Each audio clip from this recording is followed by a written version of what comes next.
What if your biggest leadership blind spots aren't about skills, but about misalignment?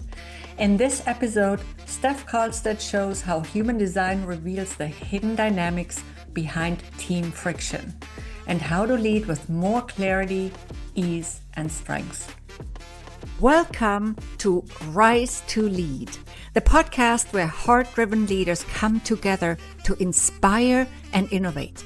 They will share actionable tips and insights that help you lead your team more successfully, advance your career or business as a leader, achieve greater impact, and experience deeper fulfillment. I'm your host, Regina Huber, guiding you through deep conversations about leadership that's rooted in service, freedom, and the desire to leave a positive mark on the world. Are you ready to create real change in your leadership, your career, your life? Join me for a complimentary Lead and Thrive session, a 60-minute one-on-one strategy session where we will discuss your specific needs and map out the next steps to lead yourself and others powerfully. Spots are limited, so don't wait. Visit transformyourperformance.com/Lead Thrive session to book your Lead and Thrive session today. Let's work together to make it happen. Welcome to Rise to Lead. With me today is Stefanie Carlstedt, or also Stef Carlstedt, as she likes to be called, from Nebraska. Welcome, Stef. Thank you. I'm so glad to be here. I am very happy for you to be on my show. Yes, And thank you for having me. Yeah, of course, it's my pleasure. So, Stefanie helps individuals, leaders, and teams stop swimming upstream and start living in alignment with how they are uniquely wired. Blending practical coaching with energetic clarity, she guides people back to who they truly are before the world told them who to be. Whether she's breaking down human design myths, decoding relationships, or uncovering the root of burnout, Stefanie delivers grounded insight and real-world tools that create peace, purpose, and momentum. She supported parents, entrepreneurs, and teams alike and has been featured on the Top 50 podcast Women Inspiring Women. Stefanie's calm, clear approach helps people feel seen, safe, and ready to reclaim their energy and purpose. Beautiful. Okay, Yes. Stefanie. So, first of all, let us know what led you to love human design. I love it too. So, Yeah. what's your personal relationship to it? So I have been an entrepreneur for about 12 years, and I learned now that I was living misaligned for pretty much all of it. I knew very quickly 9 to 5 was not for me. I lasted very short period of time after graduating college and dove into entrepreneurship. But along the way, I got lost in external validation and really dismissing my human design. I That business crumbled. The one that I built for 10 years, it crumbled at the same time I lost my dad, and he was my biggest cheerleader, biggest supporter. And so I always say grief cracked me wide open. It really forced me to look inward and wake up to the fact that I am not who I wanted to be. I'm not showing up how I wanted to be. I was exhausted. I was overwhelmed. I was frustrated. I was just resentful of my business. And so then my sister-in-law actually sent me a message, and she said, "Hey, do you know your human design?" And I thought to myself, well, I've heard of it, but I've never gotten it because I thought it was another one of those Enneagram personality tests. Come to find out, it's completely different. And I got mine and I read the first 2 pages and I was in awe. I was like, this is me. This is why I am so frustrated because I'm so misaligned. And so I dove deeper and deeper into it and realizing that I actually have the 4 keys to the new era, which is very rare, that I know now that I'm supposed to share this with the world. And trial and error things bump along the way, but I am here to just shout it out. And it's become the best adventure. I am having so much fun. Okay, awesome. Well, it sounds really amazing.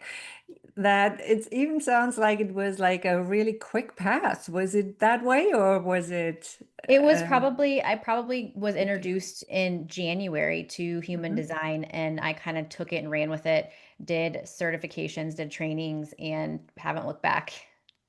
Okay, awesome. Well, I've studied some of it too, and so I'm curious what your profile is.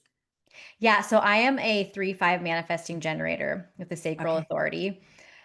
So again, I was living completely misaligned, I was leading a big team with cookie cutter ways, things that I was told to do by someone else, external validation, which is not me at all.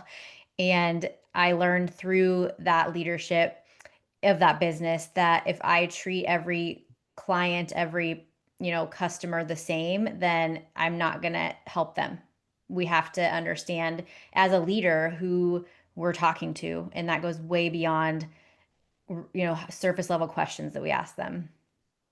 Okay, so let's talk about teams in that context, Mhm. right? If we take an example, and you could choose a different example, Steph, if that's better for you to answer this question. But let's just say a manifesting generator like you leads a team of some generators and maybe some projectors, right? Mhm. And how can understanding this dynamic within the context of human design shift a team's outcomes? Yeah, it's so I also help corporate teams kind of find guidance and Mhm. strength within themselves too. And I think it's important to actually, if you know human designs before, hiring a team member, whatever that looks like for you, it's important to have a mixture of them all to bring out the most in what you desire to do. So projectors are meant to guide and see things better than most people are able to see them. But they are not an energy being, so they need more rest. They only work in bursts of energy or bursts of time and 2 to 4 hours a day, whereas a generator can go hours at a time if they are lit up by what they're doing. So that's the thing with generators, that I found in my business. If I'm working with a generator and they're doing part of the business that they really don't like, they are going to get frustrated and resentful and end up not having the success they could. So, really understanding the different dynamics. And the manifestors are here to initiate the movements and the momentum and really be that powerful force to kind of light the fire. Right. And so I'm a manifester, but we could talk about that later. So Yeah. because I wanted to go back to, you said, well, when you hire people, right?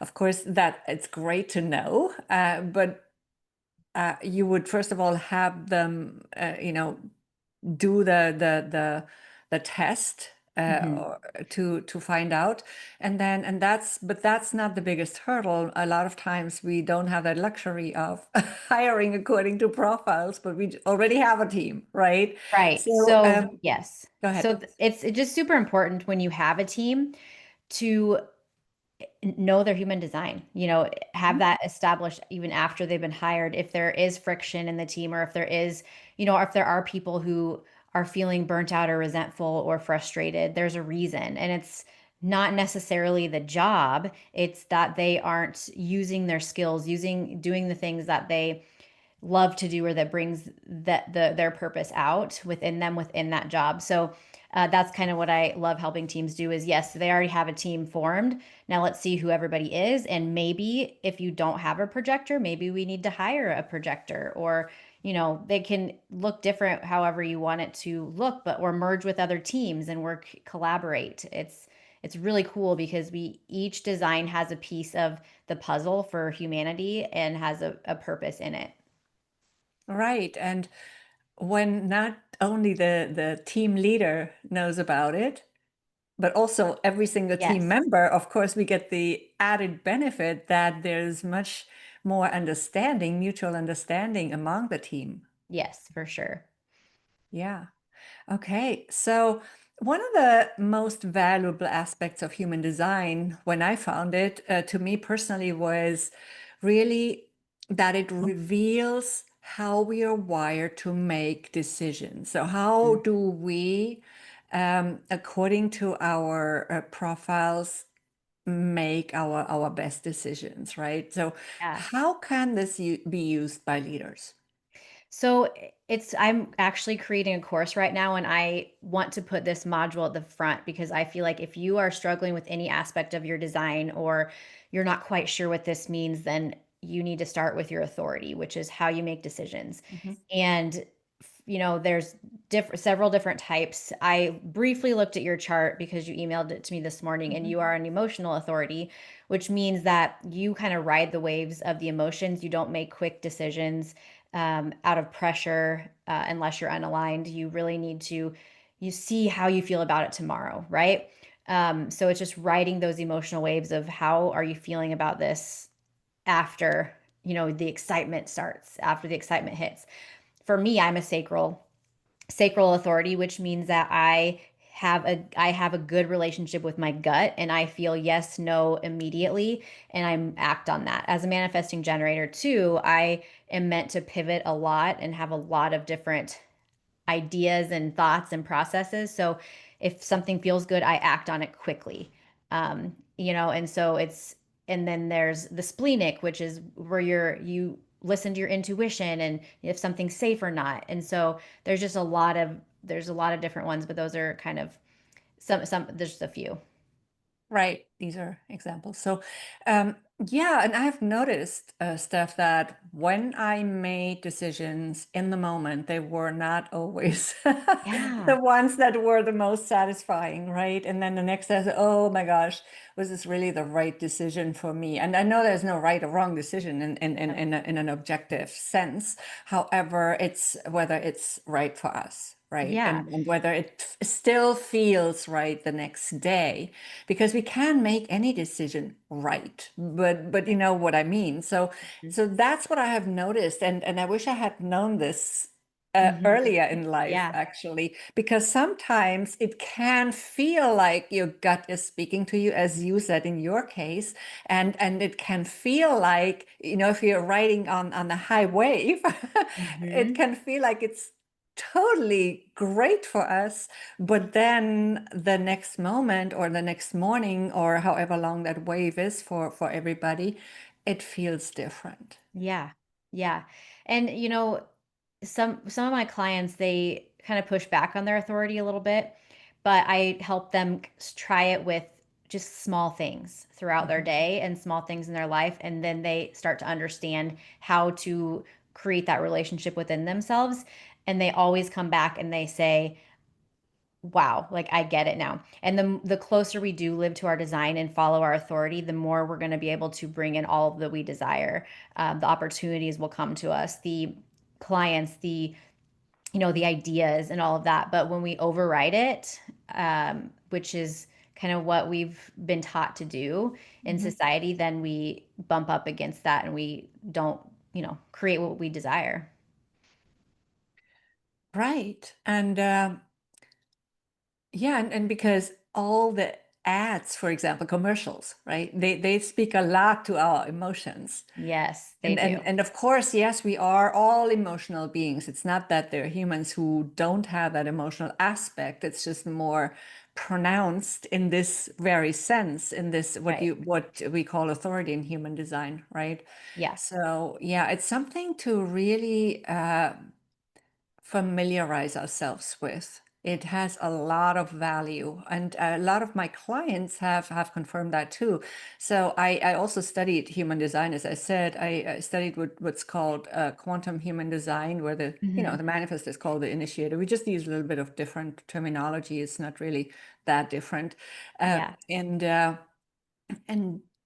yeah, and so many clients, just by being confirmed in something, they Yes. feel so much more self-empowered because they think, oh, that's actually okay. It's actually okay for me to be that way, Yeah. right? Because in the past, maybe they thought, oh, there's something wrong with me because I'm that Exactly. way, and there's never anything wrong with anybody anyway. But and it's Yeah. the impression we have of ourselves.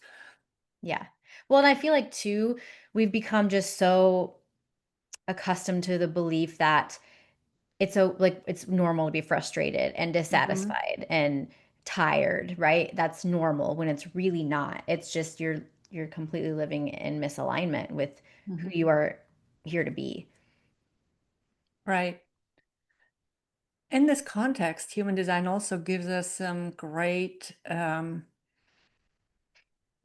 indications about how and when to go to sleep and how to best rest.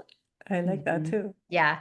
The projectors have Mhm. the really the hardest time. I feel I have a lot of clients who are projectors, and they have the hardest time with the conditioning of society because we've been taught to hustle and prove and push, and they are not meant to do that at all.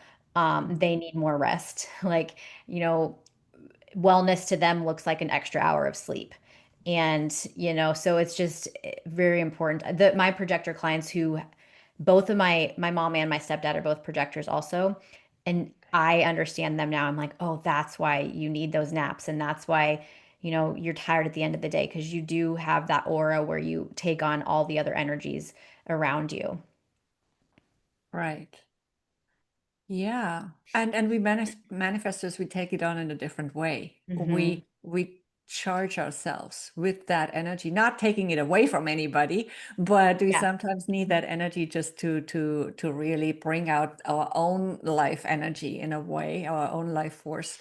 And then also at the same time, we then magnify it in others, though. So which is so beautiful because it's all that playing together that Yes. makes it make sense, really, Yes, right? exactly. Exactly. Yeah. Yeah, so I have one more question about, Yeah, specifically about my profile because I just understand it best, and we can just use it as a little bit as an for example, sure. maybe, and you could also choose yours, of course.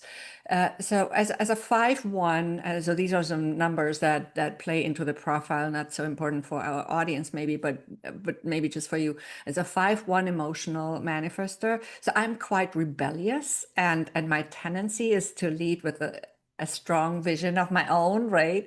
And I also need that space to move. And when it's interrupted, I get angry easily. Hmm. So I need to learn how to control that. Yeah. And I also one challenge that is really a huge one for me and for many manifestors is to explain themselves to others because we don't always want to do that. We want to move. Yeah. We don't want to have to explain everything before we make a move. And that Hmm. can cause um, surprises, but also confusion sometimes with other people. So how can leaders like me honor our design while still building trust and cohesion with a team, as an example? Yeah. So you, as a 5-1, you are what I call the disruptive leader, where you actually manifestors are great for podcasting. So you're probably pretty aligned in what you're doing. Manifestors are here to initiate, like I said, but as a 5-1, you have that one line that needs deep understanding. You need deep understanding of why something's the way it is. And you also, I noticed you have an open heart or a defined heart center, which means that you know your worth and you need to share it with the world. You need to, share it out there. You have always have access to that piece of you.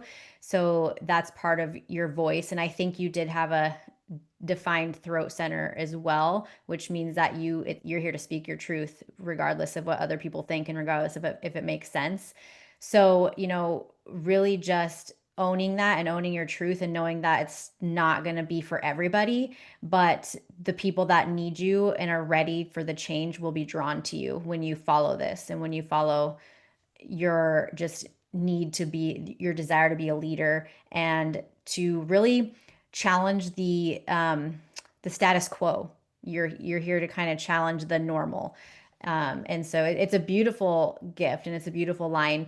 It's just, you do have to kind of balance out that deep need for knowing and waiting with that 5 line of people projecting on you and wanting to know the answers now and trying to pull you out of it. So it's kind of that kind of melting pot of your line, yeah, of your profile. Right. And a lot of people that study human design at first think, oh, it's great to be a manifester. It's so cool. You can do whatever you want. You can initiate and whatnot. And it's really not so much like that. And yeah, you're absolutely right. I do have a defined throat too. So yeah. It's not every single profile comes with its challenges, and I can tell a few stories about that, right? So yeah, absolutely. But it's just good to know what they are. Oh, it really is. It's good to know. Some people get more inspiration from other people versus within themselves. And so you have your environment, what that you thrive in best, and human design tells you that. And so it's just really, really cool to see when you do live by it, everything makes sense and everything comes to fruition and you see yourself better. And I feel like that's the first thing in leadership is you have to see yourself first, because if you don't, then you're not going to be able to lead other people the way that you can or that's best. Absolutely. Yeah. It's all about self-leadership, self-awareness Hmm. that then helps you also understand others better. Yeah. When you start understanding your own behaviors, although and your own reactions and triggers, although they might be completely different to other people's, but it just really helps with the Yeah, understanding of others. Yeah, definitely. I so agree with that stuff. Okay, so um, in fast-paced environments, and a lot of our listeners live in those environments. They function and work in those environments with high pressure and whatnot. Uh, is there room for honoring each team member's unique design? And if so, how can we do that? Yeah, I believe that, well, we are in the new era that it just started. I don't know if you've heard of that, but Mhm. it's really more personal focused on what we're here to do and how we're here to help people. And I believe that within the next 5, 10 years, every single team will have this within their systems because this is how they're going to succeed.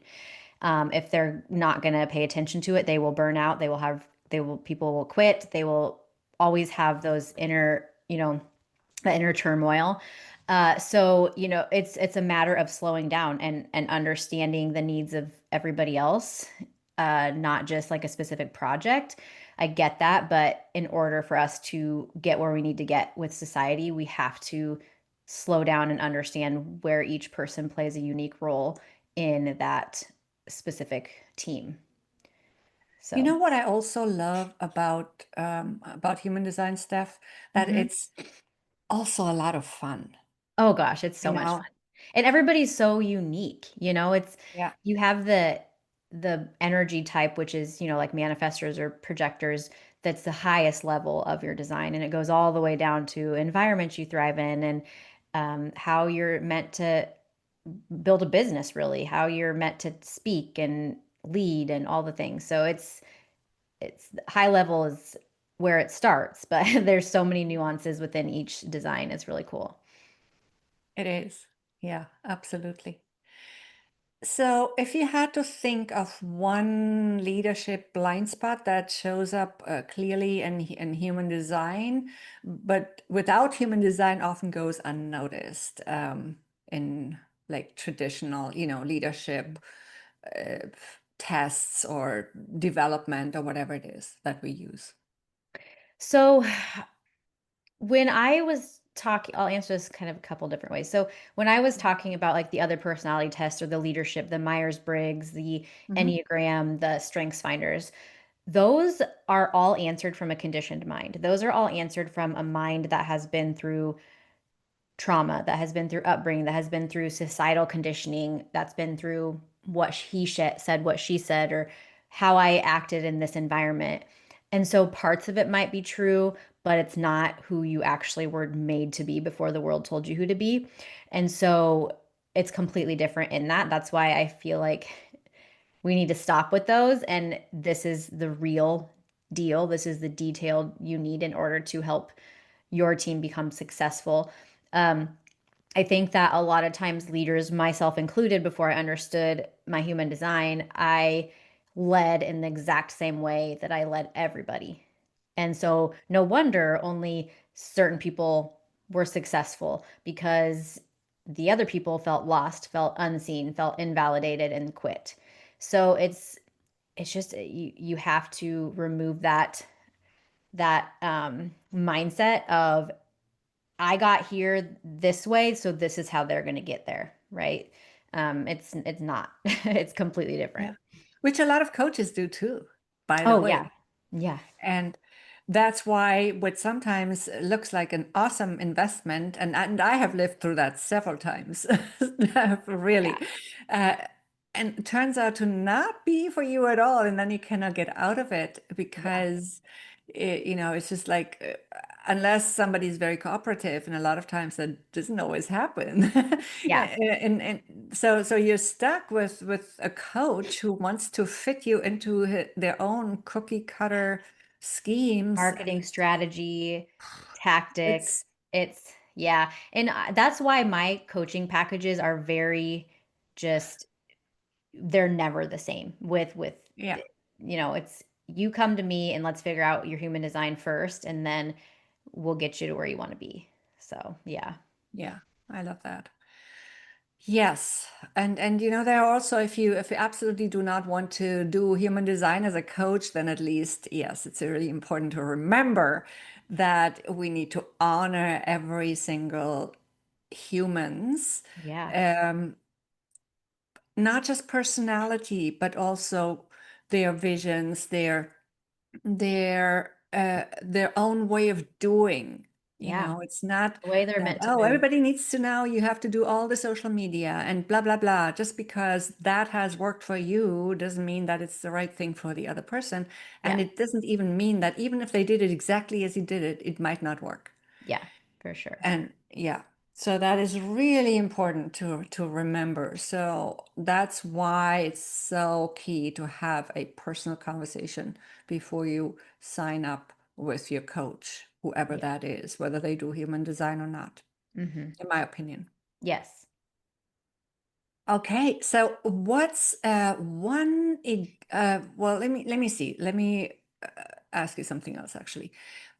If human design could redesign an org chart, what would you potentially change first? Would it be more the structure, the roles, or the expectations of leadership itself? What would be the one thing that you would focus on first, you personally, with your experience? I think honestly the expectations of leaders because Mhm.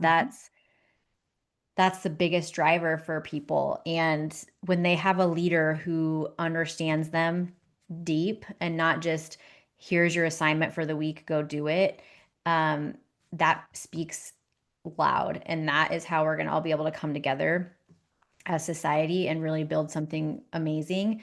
So I think helping leaders see this need and this to go deeper with their people in order to find success because it helps the leaders become successful too, right? It's not just for one person. We can all succeed if we all knew each other better. Right, right. So I want to talk a little bit more about your own profile, if that's okay. Sure. Yeah, and so if you were in, let's just assume you are in a leadership role in corporate, even though that might not be your thing, right? Yeah. And you have a team in in several in several different cultures, so in different locations, maybe also. Um, might not be a huge team, but let's just say it's like, I don't know, 15, 20 people, which is relatively big already. And then how would you implement this as a manifesting generator that Hmm. you are Yeah. so from your perspective, and then also practically for the team. Yeah. So, yes, as a manifesting generator, I am meant to pivot and try new things to, figure out what works and fall down a lot and fail a lot and get up and shout out what actually works. Um, And so for me, I would, like I said, start with knowing their designs. I would do individual sessions with each person, and then a team session so everybody can get to know each other better and why. I've even helped my husband see specific things within himself when certain coworkers rub him, they're not the same design, so they kind of bump heads, right? And Mhm. so I've helped him understand that. That's what I would do. I would understand them first, and then I would, whatever the project might be within the team, I would give specific designs, specific roles that match what they are here to do, or how match that's going to meet their frequency and meet their energy, and give them the space to kind of play a little bit, maybe if with something, a new development, or there's lots of things, or there's the projectors who I would like to, create maybe a space for them to guide and lead the team a little bit besides just me. So it's just helping everybody come together in the way that brings out the best in them so they can bring out the best in the team. Okay. And so you are a um, manifesting generator type. Hmm. Who would you ideally, if you had a choice, choose? What type would you choose as your right hand? So, well, okay, there's a couple things with this. First of all, there is a spot in your human design that actually tells you who you are here to help and who you see the most. So it's very interesting. That's another thing I put in my course is like your vibe of tribe. So I have that, which a lot of my clients who come to me are actually who I'm supposed to help because I'm living my design.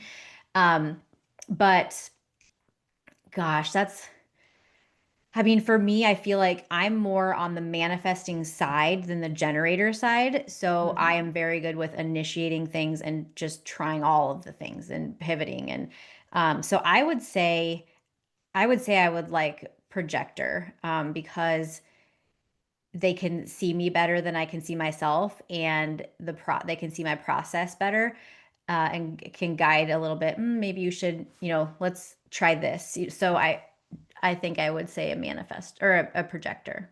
A projector. Hmm. Okay, great. Yeah, it's interesting. So your courses, you have mentioned your courses, right? So are they for people who want to study human design, or are they for other clients who want to know more about themselves? Yeah, it's a self-study. I call it a self-study, Okay. self-paced course. So it's all about you. It's kind of it's really cool. It's like pick your roadmap course. So they listen to every module. So they'll listen to the authority. What is the authority? What does that mean? Why is it important? And then they'll find theirs underneath it. And I teach them how to find it in their chart, and then they'll find it and listen to that video, and then we'll go on to the next module, and they can do it for their loved ones, or their kids. I've done it for my kids. So I believe in order to be a really good leader, you it's even to lead in parenting and lead in relationships. Like again, you have to know yourself first. So like I have a client who is has going through my course, and now she's going through with for her kids and her husband, and it's just really cool to see her aha moments within that too. Okay, so people, if I took the course, I could use it for different Yeah. types and profiles. So for yeah, okay. So it's not limited to me only. No. It's not okay. No. Okay, cool. Yeah. Yeah, it sounds very cool. Yes, and we can of course also I know you gave me some links, and I will add all those links to the episode description. So if there's Yes. anything else you would like to add, we can do that. Okay. Yes. What have I not touched on that you're burning to share with our audience about human design? I just think that the world needs more leaders who are willing to step up and understand themselves and shut out the external noise of the world and of the people that they maybe looked up to do it the same way they did it, and just step up and learn themselves and lead in themselves, and the right people will come. The thing is we when we lose ourselves within the strategies and the tactics and the viral trends, we struggle and we will become resentful of our business. And so I just think we need more leaders in this world to step up and just say, hey, I know myself. I'm going to do it this way, even if it doesn't make sense to her or anybody else. This is how I'm going to do it. Okay. And also then be transparent about it and really be able to put it into words and to communicate what Yeah. you are about, what you stand for, and why that is, Hmm. right? I think that's also very important. And I often see that, yes, everybody says, okay, yeah, self-leadership is the basis of all leadership. It's the most important. I like to say that too. I often say it's the most important leadership trait. However, the question is always, to me, the question is, how deep do we go with it? Hmm. You Yeah. know, I mean, I because we think, can do this very superficially, yeah, but I think the yeah. deeper we go, the better it is for everybody Mhm. because, like you said, we need to be bold about it and share it. There are energy types that are not supposed to do that. They're meant to Mhm. wait for the invitation. They're meant to wait Right. for, which is a projector. Like they're meant to wait for that person to come to them and ask a question. And that's an invitation to, okay, this is how I can help you versus shouting it out, reaching out, being very vocal on social media and stuff like that. It doesn't land well. Mhm. So it's very interesting to know, and it's important, and if you are someone who shows up on social media every day and you hate it, there's a reason. Right. And then there's the other aspect of it, which, apart from the leader role, it's also for how do you lead your own career? And when do you wait for an invitation? When do you take the initiative, or what type does it, how, right? So that's Yeah. also really, really interesting to find out. So I definitely can only recommend you listeners look into your human design if you haven't done it already. Yeah, I did. I think I gave you my link. They can get their free chart. Mhm. And I also have an audio attached to that chart where it gives them, a little about their energy type and then a 12-page PDF that kind of explains a little bit more. So, yeah. Right.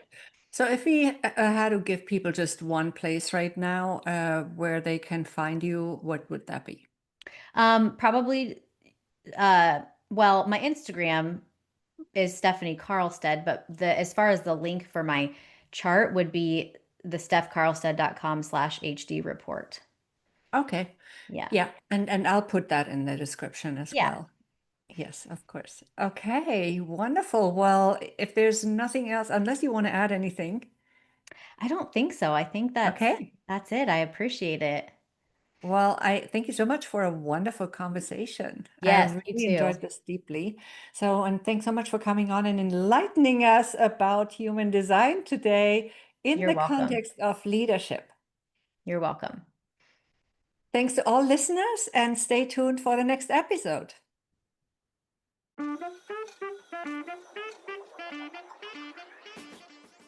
Thank you for tuning in to Rise to Lead.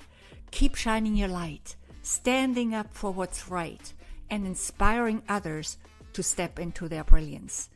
If you liked this episode, please give it a 5-star rating and subscribe to the Rise to Lead podcast on your preferred podcast app. Until next time, it's Regina Huber, and in the meantime, remember to rise to lead.